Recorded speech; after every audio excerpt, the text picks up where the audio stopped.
Klinger, você falou de correlação, de estimativa. Como é que é mais ou menos isso? Agora eu fiquei interessado.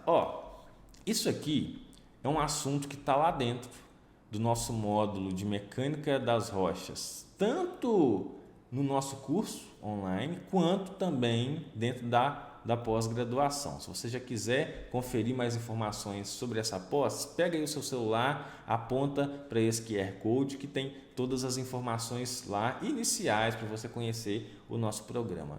Bom, como que eu posso estimar essa resistência à compressão axial, por exemplo, que vai estar lá dentro de critérios para ruptura em rocha?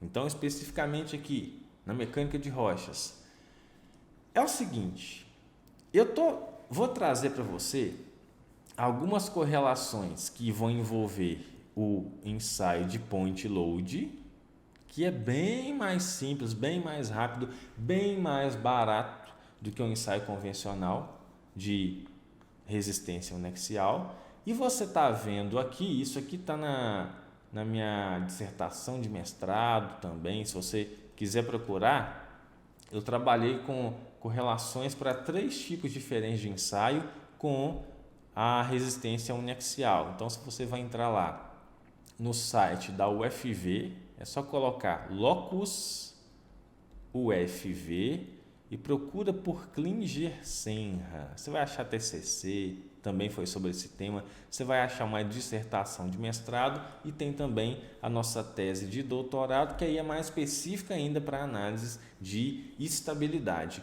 Mas o que a literatura vai falar? Você está vendo aqui N autores que fizeram o quê? Pegaram um determinado tipo de rocha ou um conjunto de tipos, ou litotipos, para uma determinada região e fizeram uma série de estudos. Fizeram ensaio de resistência à compressão uniaxial, ensaio de resistência à compressão pontiforme e assim determinaram as suas correlações.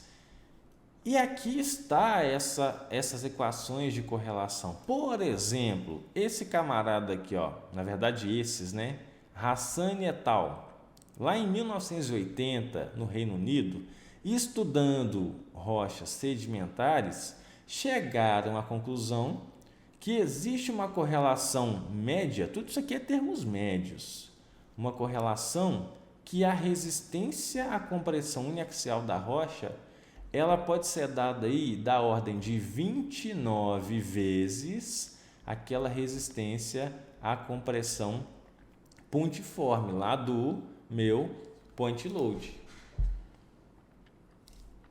E aqui a gente tem N correlações, olha lá, para diferentes tipos de rocha. O que você não pode, em momento algum, é pegar uma correlação isolada dessa e achar que ela serve para tudo quanto é tipo. Não, não é bem por aí. Bom, mas o que? Existe até mesmo a influência do intemperismo, o grau de alteração aqui, para uma mesma rocha, influenciando nessa correlação. Então, esses valores que você está vendo aqui são chamados parâmetro A. O que é esse parâmetro A? Olha lá, vamos voltar aqui na equação. O parâmetro A nada mais é do que essa relação entre a resistência uniaxial e a carga pontiforme.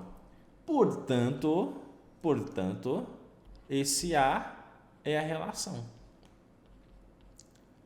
Sigma C, compressão uniaxial, e IS50, compressão pontiforme. Beleza, até agora eu entendi. Como que eu aplico isso em um estudo de estabilidade se eu tiver poucos ensaios? Já estou te falando que existe um ensaio ou um equipamento, Na verdade, vamos falar aqui do ensaio, onde eu posso muito bem fazer tanto em laboratório quanto em campo, com esse equipamento aqui, de point load.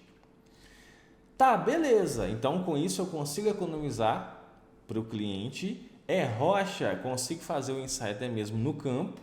E mais, lembra daquele esclerômetro de Schmidt? Esse carinha aqui, Com um cara desses em campo, você também consegue estimar essa resistência à compressão uniaxial. Por que você está falando tanto em resistência à compressão uniaxial? Porque é um dos dados de entrada lá dentro do software, quando você vai trabalhar com critérios de ruptura mais específicos para rocha, para massas rochosas, como por exemplo, Rick Brown. E assim, mais uma vez, uma série de correlações aqui, tanto para resistência à compressão uniaxial, como para módulo de elasticidade, tudo isso a partir de quê? A partir de um parâmetro que nós tiramos do ensaio de esclerometria, né? Seja aí o nosso índice Q, o nosso índice R ou HR, dependendo da literatura que você vá consultar.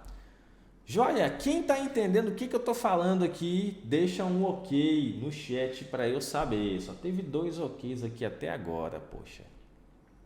Olha lá, mais algumas correlações envolvendo o que? Envolvendo velocidade de propagação de ondas. O que é isso? Eu vou pegar um equipamento chamado um pundit aí, né? E vou colocar um transdutor e um transmissor, um receptor e um transmissor nas extremidades do meu tarugo de rocha. E aí ele vai fazer o quê? Vai passar uma onda longitudinal. Quanto mais maciço for o meu tarugo, for a minha amostra, essa velocidade de ondas vai tender a ser maior. Quanto mais poroso for, menor. E a partir disso, o que eu faço? Eu já vou ter uma ideia para quê? Para estimar a minha resistência à compressão uniaxial. O Marcelo falou o seguinte: esse ensaio com esclerômetro seria o mesmo padrão utilizado para os ensaios em viga e pilares? Exatamente. Dependendo do equipamento, se a gente pega aqui, esse mesmo equipamento aqui, da Prosec, ele tem 2 tipos, tem o tipo N e o tipo L. A diferença vai ser para o tipo de material, um é mais utilizado para concreto, para rochas mais duras, outro para rochas mais brandas, e aí um deles vai te exigir que você deixe lá o seu equipamento com uma certa inclinação ou mais perpendicular à superfície, e o outro não, o outro já é mais maleável em relação a isso. Ou seja, ou eu vou precisar fazer uma correlação ali de corrigir a minha inclinação ou não. Mas o procedimento para determinar essa resistência, ele é muito semelhante. Acaba que em concreto, a gente tem aí um gráfico, né? Quando você compra o equipamento, ele já até vem lá com um gráfico para estimar essa resistência direta para concreto. Como para a rocha varia muito em função do tipo de rocha, o que você tem que fazer? Busca essas correlações aí na literatura, faça um banco de dados para a sua empresa a partir das rochas que você mais vai trabalhar aí na sua região. Joia? Mas o procedimento aqui é o mesmo. Os chineses são confiáveis? Tem por R$900. Rapaz, terei que dar uma olhada, verificar aí como é que é a calibração. De R$900 eu ainda não vi não.